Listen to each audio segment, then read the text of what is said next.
Di 20k subscriber channel Novel Official, akan adakan giveaway untuk satu orang pemenang.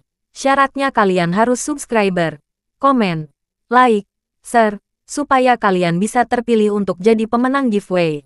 Semoga beruntung bosku. Selamat datang di channel Novel Official. Sebelum kalian mendengarkan novel lelaki yang tak terlihat kaya, jangan lupa like, share, dan subbreaker kalau tidak kusentil jantung kalian hehehehe. Tanpa lama-lama lagi langsung saja kita masuk di alur cerita novelnya. Bab 2841 sampai bab 2850. Kemudian Raja Belpe menarik kembali pedangnya dan berjalan ke arah Geral. Bagaimana? Aku hanya menawarkan sesuatu padamu. Menukar dengan kamu berhubungan badan dengan putriku Lisanix dan melahirkan seorang anak yang akan menjadi wadahku. Bagaimana? Geral yang saat ini masih mencoba mencari kesempatan. Kemudian berkata aku tak akan melakukan hal itu. Raja Belpe yang mendengar Geral berkata seperti itu. Kemudian mikroskopi lihatlah. Kakakmu. Jika kamu berani menolak makan nyawa kakakmu akan sama dengan kedua penjaga wanita yang mencoba untuk berkhianat padaku. Jessica teriak Geral yang melihat tubuh Jessica penuh luka lebam dan pakaian yang robek di mana-mana dan dalam keadaan tak sadarkan diri. Apa? Bagaimana mungkin ayah tahu rencanaku?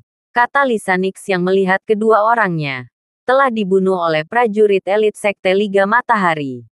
Haha, apa kamu heran Lira? Kata Raja Belpe kemudian menamparkan tangannya untuk memanggil seseorang peramal. Gemetar keluarlah. Geral dan Lira yang saat ini memiliki rencana untuk membebaskan nyawa kakaknya dibuat terkejut dengan apa yang terjadi. Kemudian mereka melihat seorang penyiar masuk ke aula istana dengan sebuah tongkat yang berhias batu rubi. Haha. Apa kamu sadar dengan tindakan belasan kasihmu Lisa? Atau bisa aku menelepon Lira? Sepertinya kamu terlalu mempengaruhi tubuh Lira. Dan mencoba untuk mengkhianatiku. Kata Raja Belpe kemudian menyuruh peramal gemetar membaca mantra mencuci otaknya. Gemetar, lakukan. Baiklah rajaku ucap peramal gemetar kemudian tiba di dekatnya tongkat sihirnya ke arah tubuh Lira. Kembalilah. Dengan beberapa mantra dan sihirnya, peramalan goyah mencoba mengingat kenangan palsu Lisa ke dalam tubuh Lira. Sebuah cahaya muncul dan masuk ke dalam tubuh Lira. Tidak. Teriak Lira yang mendapati dirinya telah masuk ke dalam cahaya sihir dari peramal yang goyah. Boom! Geral yang menyaksikan tubuh Lira jatuh ke lantai altar. Kemudian mencoba melompat ke arah tubuh Lira. Lira, apa kamu tidak apa-apa kata Geral mencoba membantu Lira bangun. Hihi. Siapa yang kamu panggil Lira Tuan Gaia Crewford? Kata Lisanix kemudian terlihat matanya beberapa kali berkedip. Haha, Tuan Crewford. Andai aku tak sadar dengan perlakuan Lisa yang berbeda dari sebelumnya. Ketika dia membantu kakakmu saat penjamuan. Mungkin aku akan terjebak dalam permainan kalian. Kata Raja Belpe kemudian menampilkan kembali beberapa penjara yang sekarang menampilkan Brody Ruff dan Aiden yang telah dirantai dan diikat di sebuah penjara. Dan kemudian menampilkan ayah dan ibunya yang saat ini lebih dekat dengan api yang menyala. Dan untuk ketiga kalinya di dinding dilihatkan tubuh Jessica yang diikat kedua tangannya dan digantung di sebuah dinding dengan banyak ular yang menggeliat. Geral yang kemudian melihat semua orang yang disayanginya dalam keadaan tak bisa melakukan apapun. Geral kemudian mencoba menenangkan dirinya dan berkata baik. Tapi aku mau kamu melepaskan semua keluarga dan teman-temanku saat bayi yang akan dilahirkan Lisanix lahir. Jika tidak maka murkaku akan melebihi batas kesabaranku. Mendengar apa yang dikatakan Geral Raja Belpe hanya tertawa haha. Baiklah. Upacara kelahiran kembali akan diadakan malam ini. Jadi sekarang masuklah kalian ke dalam altar yang telah aku persiapkan. Kata Raja Belpe menyuruh Geral dan Lisanix untuk masuk ke dalam altar dan kemudian Raja Belpe dibantu peramal gemetar menyiapkan upacara untuk membuat dimensi kelahiran. Oh, seperti aku harus menuruti keinginan ayahku kata Lisanix. Kemudian mencoba menggoda Geral dengan menyentuh pipi Geral. Geral sendiri hanya mendengarkan dan melihat ke arah Lisanix dan kemudian memegang pundaknya Lira. Sadarlah. Lisa sadarlah, kata Geralt memandang mata Lisa Nix. Geralt mencoba untuk menyadarkan ingatan akan kebaikan Lisa Nix yang telah menyatu di dalam tubuh Lyra yang telah dicuci otaknya. Di lorong istana, seorang pelayan yang saat ini sedang membawa beberapa makanan yang akan dihidangkan pada semua para jurid elit Sekte Liga Matahari, membawa beberapa botol wine anggur dengan nampan. Dia berjalan dengan terlatih karena menyeret dua bola besi yang memiliki berat seperti semangka.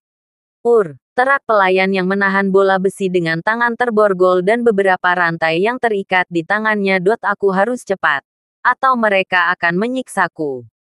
Di bayangan gelap istana Raja Belpe, di mana saat ini pelayan istana yang terborgol dan membawa botol anggur. Apa kamu melihat dia? Sepertinya semua orang yang diculik Raja Belpe disiksa dan dijadikan pelayan khusus. Namun mereka semua terikat borgol besi dan menarik bola besi, kata Jasmine yang melihat pelayan istana akan melewatinya. Apa kamu mendengarkanku? Tuan Haifang. Tanpa menjawab apa yang dikatakan Jasmine, Haifang hanya berdiri dengan terpana melihat sosok pelayan wanita yang berjalan hampir melewati Haifang dan Jasmine. Gluk, menelan ludahnya. Kemudian Haifang keluar dari tempat persembunyiannya, memblokir jalan pelayan istana yang keadaannya sangat memprihatinkan. Tunggu Haifang, apa yang kamu lakukan? Teriak Jasmine mencoba untuk mencegah Haifang menampakkan diri. Namun, apa yang coba dilakukan Jasmine tak menghentikan Haifang untuk membawa dirinya ke pelayan istana. Dek, siapa kamu? Teriak pelayan istana yang kemudian tanpa sengaja menumpahkan nampan yang berisi botol anggur. Terjadi. Haifang kemudian dengan cepat menangkap ketiga botol anggur-anggur dengan kecepatan angin. Tanpa terlihat botol anggur-anggur pecah. Kemudian Haifang mengembalikan botol anggur-anggur ke nampan pelayan istana dan kemudian menatap langsung ke arah wajah pelayan istana. Terlihat senyum Haifang menghiasi seluruh wajahnya yang merona merah. Jasmine sendiri tak habis pikir dengan tingkah laku Haifang yang dalam sekejap berubah 1000 derajat di depannya. Lelaki memang seperti itu. Melihat wanita dengan bagian dada seperti itu, langsung saja menatapnya, kata Jasmine yang terlihat kesal. Namun, saat ini hal yang mengagetkan melati kemudian muncul, di mana Jasmine melihat wajah pelayan istana menangis dan mengalir air mata yang deras seperti air terjun Niagara. Apa yang terjadi padanya? Berkata Jasmine kemudian melihat wajah Haifang sama terlihat air matanya mengalir. Apa yang sebenarnya terjadi pada mereka berdua? Padahal baru saja saling lihat. Kata Jasmine yang kemudian mencoba memberitahu Haifang untuk kembali mengintai. Tetapi apa yang kemudian dilihat Jasmine membuat dirinya bergetar selama beberapa saat. Melihat Haifang kemudian meletakkan nampan wine dan dengan cepat memeluk tubuh pelayan istana. Haifang yang menahan kerinduan dengan air mata yang mengalir kemudian berkata, Gwyn. Kamu Gwyn kan? Ayah, kata pelayan istana yang ternyata adalah anak Haifang yang selama ini dicarinya. Jasmine yang kemudian terkejut mendengar apa yang mereka berdua katakan kemudian berkata, ayah. Apa mungkin dia anak Haifang? Kemudian Jasmine kembali memberitahu Haifang untuk segera bersembunyi karena Jasmine mendengar langkah kaki seseorang. Tuan Haifang, cepat sembunyi, kata Jasmine hangat Haifang. Haifang yang kemudian mendengar teriakan melati, kemudian menggendong Gwyn ke dalam kegelapan. Jasmine sendiri kemudian dengan tanpa diperintah mengambil nampan wine anggur. Kemudian ketiganya lari ke sebuah lorong yang digunakan oleh Haifang dan Jasmine untuk masuk. Haifang, ke sini, kata Jasmine lalu melemparkan botol wine ke tanah. Lelucon, baiklah. Ayo kita bersembunyi, ucap Haifang yang masih memegang tubuh Gwyn. Lari.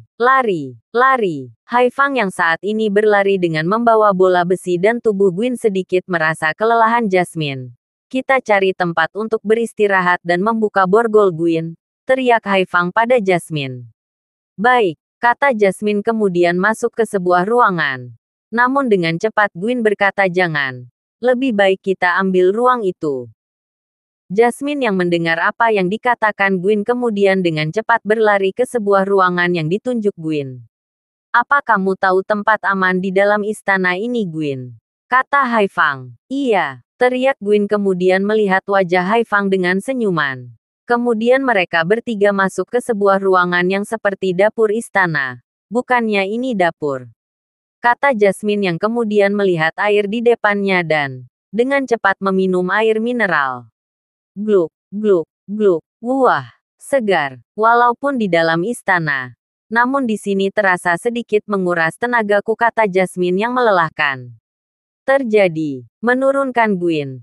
Haifang kemudian mencoba melepaskan ikatan borgol besi dari tangan dan kaki Gwyn yang terikat dengan bola besi. Skulls. Haifang dengan tangannya mencoba untuk memutuskan rantai besi. Namun karena perbedaan material yang digunakan membuat Haifang sedikit kesulitan untuk memutuskan rantai besi. Ayah, ini bukanlah borgol dan rantai besi biasa. Mereka menggunakan sebuah alat peleburan khusus untuk membuat ini. Dengan beberapa sihir, berbeda dengan rantai biasa ini tak akan bisa dilepaskan dengan tangan kosong, kata Gwyn menjelaskan. Mendengar apa yang diucapkan Gwyn, kemudian Jasmine berjalan ke arah Haifang dan Gwyn. Jadi ini terbuat dari bahan khusus. Tapi apakah besi ini akan mampu menahan serangan pedang katanku ini? Kata Jasmine kemudian menyuruh Gwyn bersiap dan menyuruh Haifang untuk mempercayakan semua pada Jasmine. Haifang yang menyadari Ki Jasmine dan bakatnya dalam menggunakan pedang kemudian mundur beberapa langkah dan mempercayakan semua pada fisik. Baiklah, lakukan, kata Haifang menunggu Jasmine beraksi. Gosok, putus, gosok, putus. Dengan sekali ayunan Jasmine dengan mudah membuat borgol besi terlepas dari tangan Gwyn. Haha.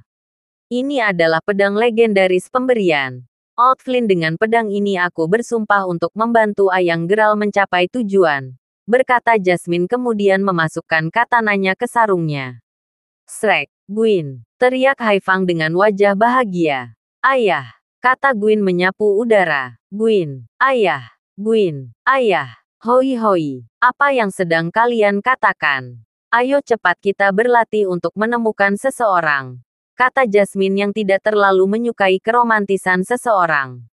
Ah maaf, kata Haifang kemudian menarik tangan Gwyn. Kita harus mengamankan kamu terlebih dahulu.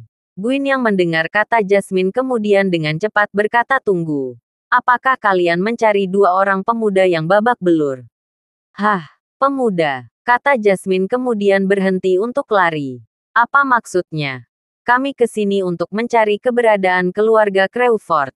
Apakah kamu tahu di mana letaknya? Oh, aku kira kalian sedang mencari dua orang yang datang bersama dengan orang yang diundang oleh Raja Belpe, kata Gwyn kemudian menceritakan ciri-ciri fisik kedua pemuda yang saat ini dipenjarakan di bawah tanah. Apa, jika apa yang kamu katakan benar? Berarti saat ini Aiden dan Brody Ruff telah ditangkap. Lalu apa yang terjadi pada Geral? Kata Jasmine yang memegang bahu Gwyn. Saat itu, aku dan beberapa pelayan lain melihat mereka bertiga sedang berada di jamuan Raja Belpe. Dan salah satu pelayan tanpa sengaja menumpahkan gelas air. Setelah itu saya membantu untuk membersihkan tumpahan udara. Namun hal yang mengejutkan terjadi, saya mendengarkan dari mereka, berkata kakak Jessica kepada pelayan istana yang menumpahkan udara dan kemudian oleh Raja Belpe dilempar hingga pingsan, berkata Gwyn yang menyaksikan kondisi saat dirinya melayani jamuan. Lalu apa yang terjadi pada lelaki yang masih ada di sana? Berkata Jasmine yang menceritakan fisik Geral. Aku hanya melihat beberapa saat dan mendengarkan Raja Belpe agar mereka melakukan persetubuhan. Kemudian karena aku dipanggil untuk membawakan minuman pada beberapa prajurit elit Sekte Liga Matahari. Sampai aku bertemu dengan ayah, kata Gwyn menjelaskan. Jadi sekarang Brody Ruff dan Aiden sudah tertangkap, kata Haifang kemudian mencoba berpikir. Jasmine yang saat ini mengolah apa yang dikatakan Gwyn kemudian berteriak, apa yang kamu katakan tadi? Saat ini Geral akan menjalani ritual persetubuhan. Ya, tapi aku hanya mendengarkan kalimat itu saja, tanpa mengetahui akhirnya, kata Gwyn jujur. Jadi, saat ini Geral, kata Jasmine yang terlihat wajahnya tiba-tiba pucat. Shrek. Haifang yang kemudian mendengar suara beberapa orang yang berjalan kemudian menarik Gwyn dan Jasmine untuk bersembunyi. Hes, ucap Haifang pada Melati. Sebenarnya kemana pelayan yang seharusnya mengantar Wayne ke ruangan para elit Sekte Liga Matahari? Kata seorang pelayan pria yang saat ini berjalan ke lorong di mana Haifang dan yang lainnya bersembunyi. Jika ketemu, akan aku gunakan tubuh Ada dan kunikmati sendiri. Pelayan kurang terbuka. Jika aku tak segera menyuruh pelayan lain untuk mengantarkan minuman, maka tamatlah riwayatku. Setelah berkata beberapa kali, ketua pelayan kemudian berjalan ke arah dapur istana. Dan pada saat yang sama Jasmine dan Haifang kemudian menghendaki borgolnya. Kita melupakan sesuatu, kata Haifang dan Jasmine secara bersamaan. Melihat ke wajah masing-masing. Kemudian Jasmine berkata biar aku yang membereskan ketua pelayan itu berkata Jasmine yang kemudian berjalan pelan-pelan dan berhati-hati ke arah dapur istana. Dengan mengulurkan pedang katananya. Saat ini Jasmine mencoba memeriksa keadaan. Ayah, apa tidak apa-apa membuat kakak cantik itu melakukannya sendiri kata Gwyn yang saat ini memakai jubah Haifang. Terima kasih ayah. Haifang yang telah memberikan jubahnya untuk menutupi tubuh Gwyn. Kemudian mencoba berjalan ke arah dapur istana. Daripada khawatir. Lebih baik kita susul adik Jasmine. Ayo ikutlah dan tetap hati-hati, kata Haifang kemudian menggenggam tangan putrinya. Baik ayah kata Gwyn menurut dan mengikuti Haifang. Di dapur istana. Ketua pelayan kemudian berjalan ke arah di mana saat ini borgol besi masih ada. Kemudian ketua pelayan mencoba mencari beberapa terong untuk keperluan masak. Luke melihat. Kemudian ketua pelayan tanpa sengaja melihat borgol besi yang tergeletak sembarangan. Lah, ini kan borgol besi milik Gwyn. Jadi benar anak itu kabur. Aku harus memberitahu pemimpin pelayan istana. Bisa-bisa aku akan dikulitinya. Kata ketua pelayan yang memeriksa label kode penjaga yang tercetak di borgol besi. Sepertinya bukan mereka yang akan mengulitimu. Kata Jasmine yang kemudian menyelimuti pedang katananya ke leher ketua pelayan. Siapa kamu? Kata ketua pelayan yang tak menyadari sebuah ayunan pedang katana Jasmine telah mengarah ke sekitar. Jeliep, tebasan. Kau, kata ketua pelayan yang terlihat banyak darah mengucur di lehernya. Kreng, retak. Jasmine yang masih melihat ketua pelayan menahan sakit di lehernya kemudian menendang kepalanya. Masih mau mencoba bertahan. Bodoh, serangga, jatuh, dengan tendang melati yang jelas terlihat mendominasi. Kemudian tubuh ketua pelayan terjatuh tersungkur ke lantai. Dengan banyak darah yang mengalir di lantai. Kemudian Jasmine yang sedang merasakan kekesalan dan kecewa pada Geralt mencoba untuk melampiaskan pada tubuh ketua pelayan.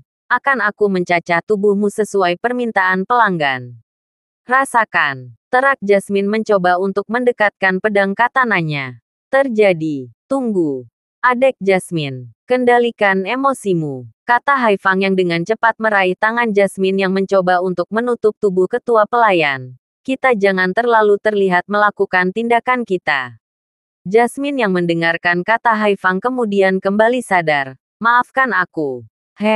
Sepertinya kita harus membersihkan tempat ini dan menyembunyikan borgol besi. Jika tidak mereka akan curiga dan seperti kita juga melupakan sesuatu. Tapi apa? Kata Haifang yang kemudian menyeret tubuh ketua pelayan dan memasukkannya ke dalam lemari di bawah tempat masak. Apa kamu sudah menyingkirkan borgol besi itu? Ya. Tapi seperti borgol besi memiliki kode. Khusus sempat aku mendengarkan kata ketua pelayan yang mengetahui borgol besi ini milik Gwyn. Kata Jasmine yang mengingat kata ketua pelayan. Benar. Memang semua orang diberikan kode khusus di setiap borgol besi yang mengekang mereka. Dan juga menandakan tempat penjara mereka kata Gwyn menjelaskan. Maksudnya dengan kode itu kita bisa tahu di mana orang-orang dipenjarakan. Begitu. Kata Jasmine yang kemudian memiliki ide. Apa ada catatan khusus mengenai penjara di istana? Gwyn yang mencoba mengingat kemudian berkata ada satu ruang yang memiliki peta khusus ruang penjara. Namun ruangan itu dijaga oleh seseorang yang memiliki bakat di mana dia bisa menyemburkan ludah beracun dari mulutnya. Dan semua orang, baik pemimpin pelayan atau elit sekte Liga Matahari, tidak ada yang berani datang padanya. Penampilannya sungguh menjijikkan. Bahkan saya sendiri pernah dipaksa untuk mengantarkan beberapa makanan dan minuman untuknya, kata Gwyn yang terlihat ketakutan. Saat ini Haifang kemudian mendekap tubuh putrinya dan mencium keningnya, mencoba merasakan kerinduan yang telah lama hilang. Dan mencoba untuk menenangkan Gwyn, sambil mengusap rambut pirang di kepalanya. Lalu apa dia melakukan sesuatu padamu? Ucap Haifang terlihat emosi. Hampir dia menyebarkan cairan racunnya padaku. Sampai seseorang datang padanya. Yaitu Raja Belpe sendiri yang menangkis ludah penjaga peta penjara, kata Gwyn yang mengingat Raja Belpe telah menyelamatkannya. Itu hanya kebetulan saja, kata Haifang yang tahu. Sepertinya ada sesuatu yang telah direncanakan Raja Belpe, hingga datang ke tempat penyimpanan peta penjara. Kres, lalu apa yang akan kita lakukan? Kata Jasmine yang kemudian mengambil apel segar. Karena saat ini penambang merasakan kelaparan. Gwyn, apa kamu mau? Dan sepertinya kita seumuran. Gwyn yang saat ini masih dalam isakan tangis kemudian menjawab, aku tidak lapar. Karena saat ini sedang diet. Untuk sementara kita akan bersembunyi. Sambil mencari penjara yang telah menahan Brody, Ruff dan Aiden. Kita harus membebaskan mereka berdua, kata Haifang kemudian berjalan ke kegelapan istana. Baiklah, saat kita menunjukkan kekuatan kita, kata Jasmine kemudian melemparkan sisa buah apel. Di dimensi pertama, di mana saat ini sebuah kapal perang melintas di hutan Gunung Afrika. Terlihat banyak penduduk asli Afrika melihat kapal perang melintas di pemukiman mereka. Beberapa penduduk kemudian berkumpul dan berdiskusi tentang kapal perang yang kini telah mendarat di dekat lapangan mereka.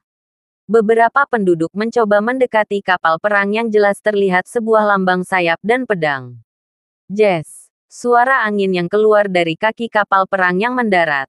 Baiklah, kita akan turun, kata Jen yang saat ini tengah mengambil kopi dari mejanya. Hai, Jen. Apa kamu tidak ikut bersama kami? Kata Eren yang melihat Jen tengah bersantai. Gluk. Jen yang masih meneguk kopinya kemudian berkata, aku akan menjaga kapal kita. Jika kalian mau ikut, pergilah. Aurora sendiri saat ini kembali ke atas dan memahami sesuatu. Hei Jen, apa kamu bisa berbahasa pada mereka? Seperti bahasa mereka kurang bagus, berkata Aurora yang melihat banyak penduduk asli sedang berkumpul di dekat kapal perang mereka.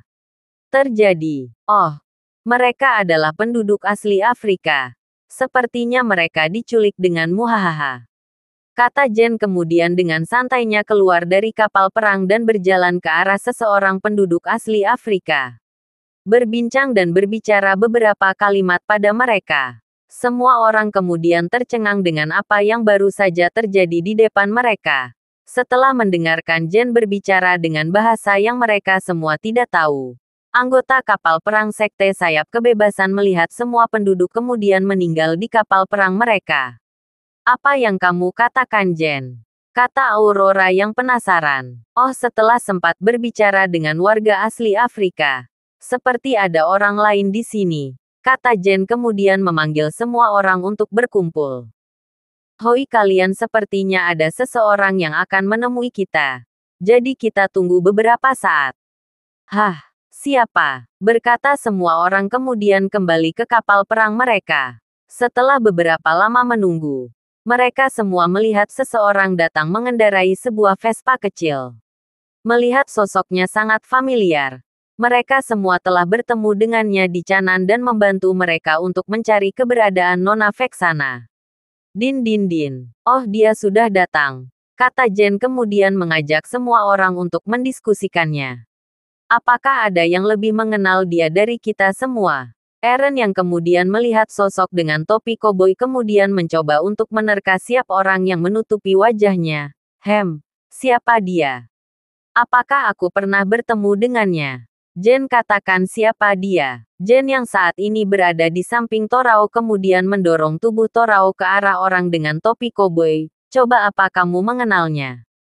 Torao Yier. Torao yang merasa Jen mencoba untuk menerka siap wajah di balik topi koboi kemudian berjalan ke arahnya. Maaf tuan, siapa Anda? Berkata Torao yang penasaran dengan orang yang dikenal Jen. Membuka topi. Sudah lama ya? Torao Yier, berkata orang dengan topi koboi melepaskan topinya. Apakah ibumu baik-baik saja? Dan sepertinya keluarga kita akan berkumpul kembali. Pip pip pip. Menekan tombol ponsel kemudian lelaki bertopi menelpon dan berbicara dengan seseorang perempuan di telepon yang digenggamnya. Ada yang ingin berbicara denganmu. Terimalah. Berkata pria bertopi koboi melemparkan telepon ke arah Torao. Kemudian Torao dengan cepat menerima panggilan seseorang wanita. Terlihat wajahnya sangat senang dan kemudian berkata, ibu. Apa benar ini ibu? Setelah menutup telepon Torao kemudian menghampiri Pri dengan topi koboi dan menyerahkan telepon genggamnya. Jadi, kamu adalah ayahku. Teriak Torao yang memang sedari kecil belum pernah melihat ayahnya. Sampai saat di mana ibunya melalui sambung telepon mengatakan dirinya berada di dimensi pertama dan akan datang ke Afrika bersama dengan kakek dan nenek Torao. Ya. Torao anakku, maafkan ayah sudah terlalu lama mencoba untuk melindungimu dan ibunmu, kata Mark yang saat ini memeluk tubuh Torao. Jadi dia Mark, ayah Torao, kata Eren yang tak mengenali ayah Torao saat masih menutupi wajahnya. Hai Tandai, apa kamu tidak tertarik denganku? Berkata Moza yang kemudian berjalan ke arah ayah dan anak yang saat ini saling melepaskan rindu mereka. Melepaskan pelukannya kemudian Mark melihat Moza yang menghampirinya. Tuan Moza, bagaimana kabar Anda? Di mana Tuan Haifang? Berkata Mark menjabat tangan Moza. Haha. Kami sedang melakukan misi untuk mencari sesuatu di sini dan aku tidak percaya oleh Master Crawford untuk menjaga mereka semua. Kata Moza jujur, dan Haifang memiliki misi khusus sendiri. Swos swos swos. Kemudian setelah Moza mengucapkan beberapa kalimat pada Mark, terlihat di langit sebuah penampakan cahaya yang menyilaukan mereka semua. Tampak celah di udara dan dalam sekejap 3 orang tubuh menjatuhkan diri mereka. Oh, sepertinya mereka telah datang. Torao, lihatlah. 3 sosok kemudian dengan cepat datang ke arah semua orang. Itu kan ibu Torao yang kita temui di dimensi kelima.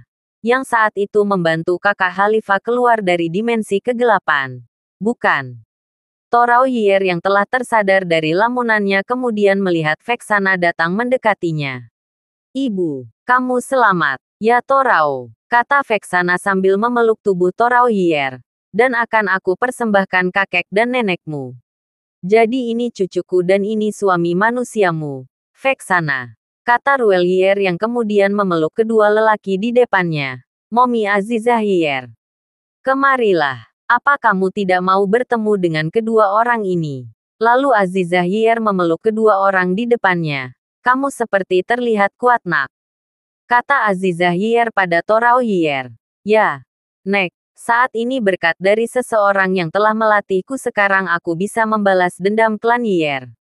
Kata Torao Yier melihat ibunya menangis. Oke. Sekarang seperti kamu sedang menghadapi masalah. Bukan? Kata Mark yang saat ini sedang meneliti sebuah artefak kuno. Ya. Kami datang dengan tujuan untuk mengambil sebuah mahkota Raja Yier yang disimpan di dimensi pertama. Kata Jen menjelaskan. Mahkota Raja Yier. Berkata Mark terkejut, tidak seperti tujuan kita sama. Dan menurut penelitianku, benda yang kalian maksud bukanlah mahkota melainkan sebuah jimat berbentuk cincin yang pernah digunakan oleh seseorang yang datang ke sini kemudian membuat ledakan besar dan menciptakan istana di bawah gunung di Afrika. Cincin, bukannya mahkota, mengatakan semua orang terkejut dengan tanda penjelasan. Ya, cincin yang kalian cari seperti telah aku temukan, berkata Mark kemudian mengambil kotak dari dalam bagasi Vespa. Bukalah, Torao.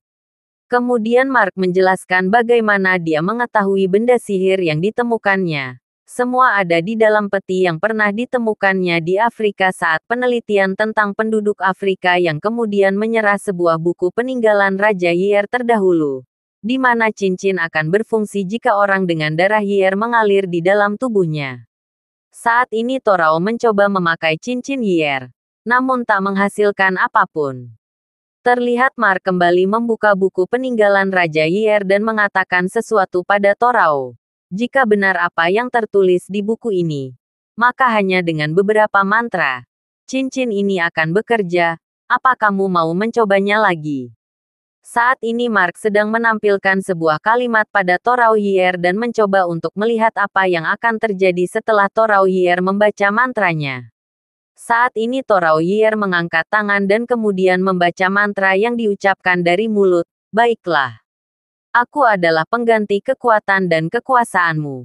Tolong turunkan semuanya padaku. Terlihat saat Torao menyelesaikan mantranya. Dari cincin yang dikenakan muncul sebuah cahaya, yang kemudian memperluas memori cincin yang mengatakan bahwa saat itu Raja telah gagal menjaga dimensi ke-6 dengan berhubungan dengan salah satu klan Nyx yang membuat semua orang dari klan Yer mengasingkan dirinya. Dan sebuah kata muncul dari memori cincin yang mengatakan siapapun yang memiliki darah Yer harus merebut kembali kekuasaannya dan membesarkannya dengan klan Nyx yang saat ini dikuasai oleh anak hasil hubungannya dengan salah satu wanita dari klan Nyx yaitu Raja Belpe. Jadi Raja Belpe juga keturunan klan Yer, kata Jen yang memahami situasi. Ya, kamu benar. Memang pada saat mencurigai klan Yer yang dilakukan oleh Raja Belpe untuk mencegah kekuasaannya jatuh ke tangan klan Yer. Maka dari itu Raja Belpe menggunakan segala cara untuk memburu kami, kata Vexana yang tahu kejadian awal persahabatan. Untuk itu aku mencoba untuk bertahan. Namun karena suatu kemungkinan aku menangkap yang membuatku berpikir untuk membuat hubungan dengan seorang manusia di dimensi pertama.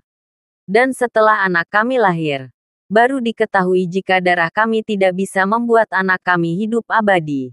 Tetapi masih ada cara lain, yaitu menemukan sebuah pil abadi yang dimiliki seorang dari dimensi 5 yang kemudian pindah ke dimensi pertama. Maksud ibu, Tuan Arteris, kata Torao yang memang tahu tentang Raja Arteris. Dia yang melatih kubu. Ya, ibu telah mendengarkan semua cerita dari Tuan Crewford. Dan saat itu ibu membantunya untuk membebaskan seseorang dari keluarga vampir yang telah dipenjarakan oleh Raja Belpe, yang memiliki aksen ke dimensi kegelapan. Jadi Raja Belpe sekarang memiliki dua darah yang mengalir di dalam tubuhnya. Dan darah Nyx dan Yer yang telah bersatu dengan tubuhnya membuat kekuasaannya tak terbatas, kata Jen yang mencoba memberi pendapat. Benar. Namun kekuasaannya hanya berlaku pada dimensi tanpa segel pelindung dan beberapa dimensi memikinya. Kecuali jika dia berhasil menyusup dan menempa kotak Pandora di dalam dimensi yang dia masuki, berkata Vexana menjelaskan. Yang jelas saat ini dia ingin mengambil kekuasaannya tak terbatasnya pada semua dimensi yang ada. Dan pada saat itu dia melakukan perang besar dengan sebuah klan dari dimensi kedua. Klan Crewford, teriak semua orang secara bersamaan. Ya, hanya klan Crewford yang saat itu memiliki 9 roh legendaris yang mampu berhadapan dengan klan Nyx, kata Vexana yang mengetahui sejarah peperangan. Bahkan untuk kedua orang tua Vexana yang saat itu dibantai sebelum terjadi perang besar.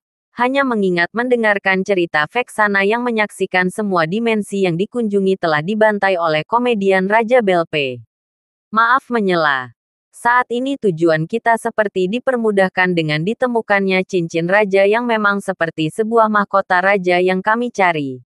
Kata Jen kemudian menjelaskan saat ini di dimensi keempat tertanam sebuah Pandora yang jika saat ini kami gagal mendapatkan cincin raja, maka dimensi keempat akan mudah diserang oleh Raja Belpe.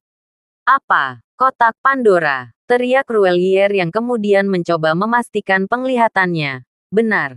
Dan sekarang telah nyaris sempurna. Cepat kita ke sana. Ya, teriak semua orang secara bersamaan. Tunggu.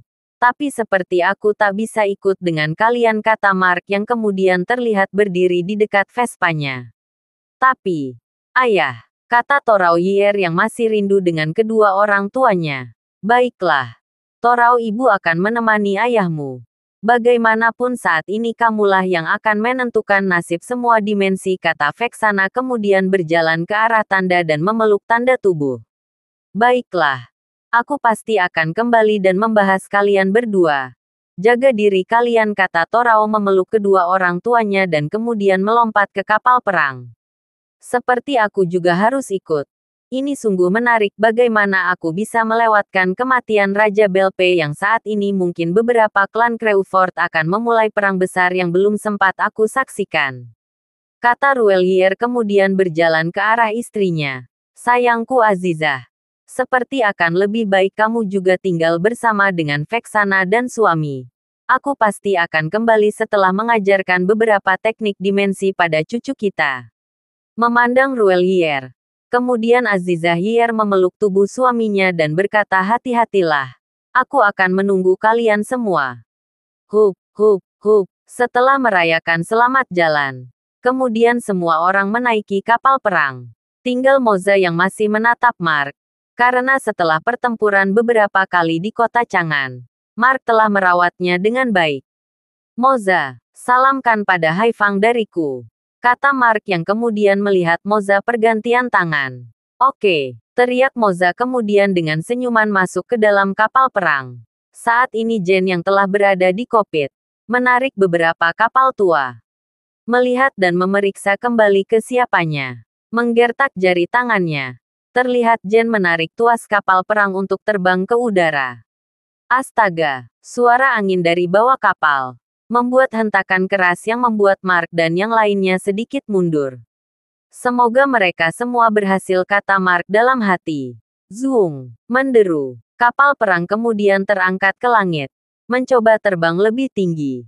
Semua kita siap berangkat, kata Jen yang saat ini menarik kendali tuasnya. Eren, nyalakan dimensi portal. Kita akan menuju ke dimensi keempat.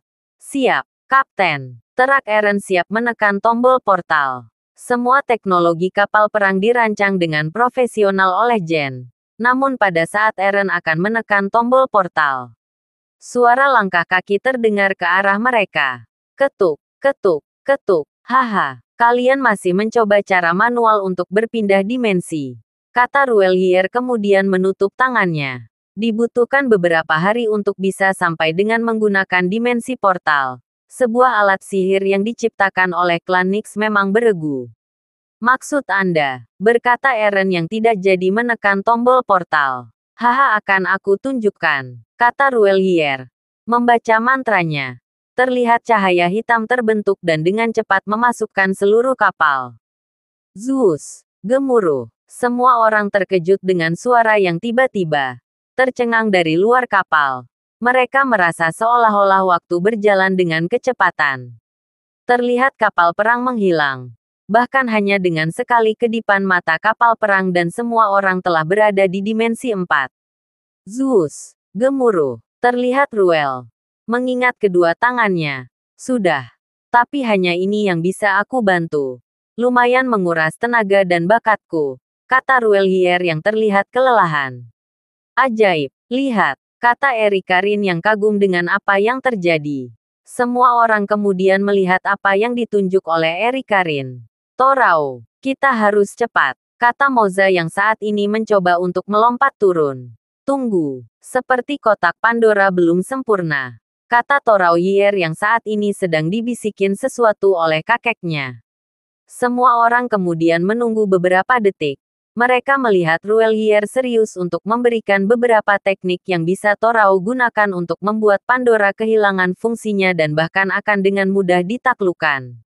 Sekarang, duduklah di depanku, kata Ruelhier pada Torao, aku akan mewariskan semua bakatku kamu. Jadi bersiaplah. Mengerti, ucap Torao kemudian duduk di depan kakeknya. Semua orang masih menunggu keduanya selesai melakukan ritual pewarisan. Terlihat tangan Ruelhier menyala api merah yang berkedip beberapa kali dan dalam sekejap Torao seperti dibawa masuk ke alam pikiran Ruelhier.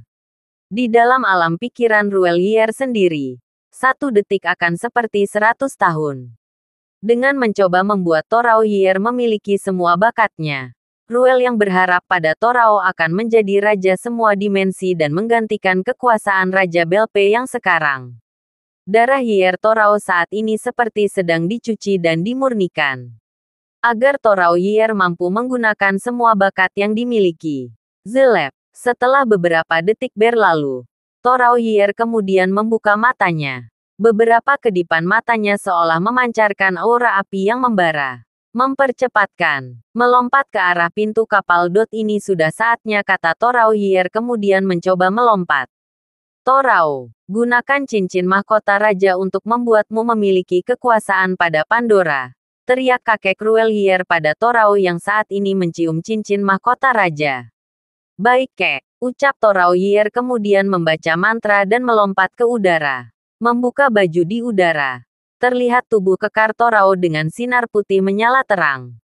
Membaca mantra kembali. Raja Zaman Yier, Zirah Yier. Semua orang melihat dengan mata terbelalak.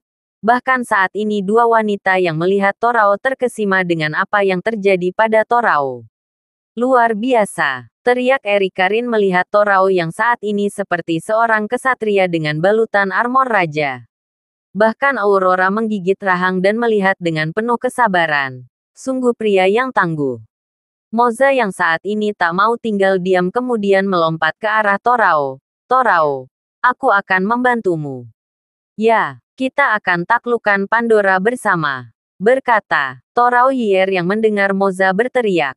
Kemudian kedua sampai pada bagian dalam menara yang sudah hampir sempurna.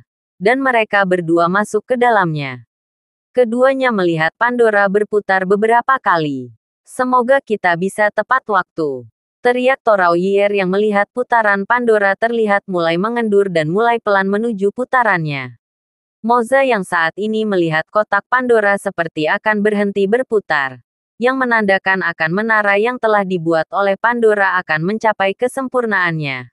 Menggunakan teknik rohnya. Terlihat Moza membuat tubuhnya seperti roh pegas yang kemudian dengan cepat mendorong tubuh Torao. Kata Torao melihat tubuhnya melesat kencang ke arah Pandora yang dalam beberapa detik lagi akan berhenti berputar. Oke. Terima kasih Moza. Dengan tersenyum Torao meluncur tajam ke arah kotak Pandora. Tak, suara tenang mendekati semua orang. Semua orang tengah menunggu apa yang akan terjadi. Jantung mereka bahkan seakan tertarik. Buong, ledakan. Kemudian semua orang melihat ledakan di sekitar tanah yang menjulang tinggi yang membentuk tembok pembatas. Semua orang bahkan Daryl yang saat ini telah kembali dari pintu berlian. Melihat runtuhnya menara yang dibuat Pandora. Semua orang berada di sekelilingnya kemudian dengan cepat melompat terbang menghindari pendingin menara dan tembok pembatas. Debut-debu berterbangan. Suara keras dari runtuhnya tembok menggema ke seluruh dimensi. Berhasil, teriak semua orang. Dari berteman dalam menara terlihat Torao yang sedang memegang tubuh Moza. Kemudian dengan cepat terbang ke arah Daryl yang saat ini melihat mereka telah berhasil menaklukkan kotak Pandora. Mempercepatkan, Torao dan Moza turun ke tanah. Untunglah. Terima kasih Moza, kata Torao Yier sambil tersenyum menampilkan giginya. Hufet, kerja bagus. Torao. Tak salah bos menjadikanmu adiknya. Kata Moza menghela napas. Plok, plok. Semua orang menggenggam tangan melihat Torao yang saat ini memegang kotak Pandora dengan mudahnya. Sungguh mengagumkan Torao. Berkata semua orang yang melihat Torao. Bagaimana caramu bisa mengendalikan Pandora? Kata Daryl yang tak percaya dengan apa yang dilihatnya. Melihat apa yang terjadi. Rasa penasaran Daryl pada Torao semakin membesar. Dan dalam hati Daryl saat ini kesempatan menang akan lebih dari apa yang dibayangkan. Bagaimana? Apa kamu mau menceritakan apa yang terjadi? Ya, tapi kata Torao Yier kemudian melihat semua orang mendekatinya. Baiklah. Akan aku ceritakan semua. Setelah kita berangkat menuju dimensi ke-6. Dan menghajar Raja Belpe. Daryl sendiri hanya tersenyum tanpa harus mengingat kembali apa yang ditanyakan. Bagaimanapun saat ini dimensi keempat telah aman kembali berkat Torao Yier. Baiklah. Saat ini musuh di dimensi keempat sedang dalam pengawasan Dashbone. Dan saat ini semua ketua grup sekte sayap kebebasan berkumpul dan bersiap untuk menyerang dimensi ke-6. Ya, teriak semua orang. Ketuk, ketuk, ketuk. Berjalan seseorang ke arah Daryl. Kemudian dengan suara beratnya berkata saudara Daryl Crawford, benarkah? Hehe, menoleh ke sumber suara kemudian Daryl Crawford. Melihat sosok tua dengan janggut hitam bertatap muka dengannya. Kau. Ruelier, bagaimana mungkin? Kamu hidup kembali. Dengan terkejut Daryl Crawford yang sudah lama mendengar kematian sahabatnya saat masih berlatih di dimensi kedua dan melatih beberapa orang dari klan Crawford untuk membentuk sebuah prajurit bersama dengan cucunya Gaia Crawford. Mengenang kembali. Saat pertama kali bertemu dengan Ruelier yang sedang mengunjungi dimensi kedua, di mana semua klan Crawford berada. Ya, saat itu sebelum Raja Belpe membantai semua klan Yier, keluarga dan semua orang Yier. Aku dan istriku berhasil membuat pengungsi anak kami Vexana, kata Ruelier kemudian memandang Torau Yier, dan saat ini anaknya telah menjadi sosok lelaki perkasa berkat bantuan cucu Anda, Geralt Crawford. Ya, dengan adanya klan Yier yang masih hidup, kemenangan ada di depan mata. Dan memang beberapa kali aku sempat berpikir, bagaimana bisa ada seseorang dengan darah Yier tak bisa mengendalikan kotak Pandora dari dimensi ke-6 milik raja terdahulu. Tapi bagaimanapun, saat ini yang terpenting adalah kesiapan Torau Yier untuk membuat sejarah baru dan mengembalikan kekuasaan klan Yier, kata Ruelier kemudian membantu persiapan kapal perang bersama Daryl Crawford. Di sisi lain, saat ini Geralt yang telah berada di altar kelahiran kembali mencoba untuk tetap menahan Lisa Nyx yang mempengaruhi sihir Saki. Bagaimanapun, Lisa bukanlah jati dirinya. Lisa, sadarlah. Teriak Geralt yang saat ini menepis belayan tangan Lisa Nyx. Plak, menamparkan. Geralt yang telah kehilangan kesabarannya menghadapi apa yang telah dilakukan perbuatan Lisa. Melihat tubuh Lisa terjatuh tersungkur. Maafkan aku Lisa, kata Geralt melihat tangannya. Lisa yang menatap Geralt penuh amarah dan memegang pipinya dengan tangannya kemudian berkata, beraninya kamu menolak cintaku. Mempercepatkan. Berjalan ke sisi ayah. Lalu Lisa Nyx berkata, ayah, hari ini moodku telah dirusak olehnya. Aku tak mau melakukannya. Puk, hahaha. Seperti kesenanganmu berakhir sampai di sini, berkata Raja Belpe kemudian menyuruh Saki untuk menggunakan sihirnya Saki. Ikat dia dengan rantai sihir. Dan masukkan dia ke dalam ruangan penetralisir. Baik Tuan, berkata gemetar di dekat tongkatnya, dan dalam sekejap tubuh Geralt telah diikat oleh rantai sihir yang berasal dari cahaya batu rubi. Saat ini Geralt yang belum bisa berbuat apa-apa hanya pasrah merasakan rantai tubuhnya diikat dengan kencang oleh sihir miliknya yang goyah. Kau, apapun yang terjadi jangan sampai kau menyakiti keluargaku, kata Geralt yang kemudian melihat Lisa Nyx datang ke arahnya. Ketuk, ketuk, ketuk. Melenggang-lenggokkan tubuh, dan memanjangi tubuh Geralt dengan tangan. Beberapa kali membekukan wajah Geralt dengan tersenyum. Lisa Nyx kemudian berkata, seandainya kamu mau menurut, hal ini tak akan terjadi. Geralt yang saat ini memandang Lisa mencoba untuk terus menyadarkannya. Lisa Nyx, tolong sadarlah. Kamu hanya mempengaruhi sihir ayahmu. Hihihi, sadar. Apa yang harus aku sadarkan sayang? Berkata Lisa Nyx kemudian menatap wajah Geralt. Terlihat wajah Lisa Nyx menatap wajah Geralt. Dan dalam beberapa detik bibir Lisa Nyx telah menempel di bibir Geralt. Ah! Geralt sendiri hanya diam dan tak membalas ciuman Lisa yang saat ini masih dalam pengaruh sihir. Terima kasih sudah mendengarkan novel lelaki yang tak terlihat kaya. Sampai jumpa di novel selanjutnya.